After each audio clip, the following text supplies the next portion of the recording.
In this video, I will show you how to put a space in Roblox display name. Roblox doesn't allow you to add an actual space in your display name. However, there is a clever workaround you can use to make it look like there's a space.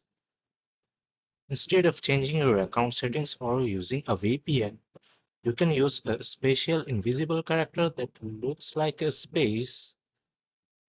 We will use the U plus 2800 braille pattern blank character which appears as a space. Copy the invisible character from the given link in the description. Open Roblox and go to Account Settings. Click on the Display Names field. Enter your desired display name. When you want to add a space, paste the special character you copied earlier. Save your changes.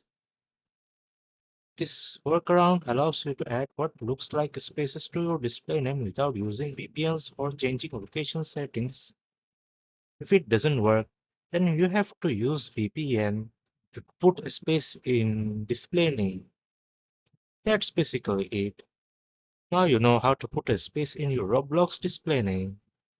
If this video helps, like, share, and subscribe.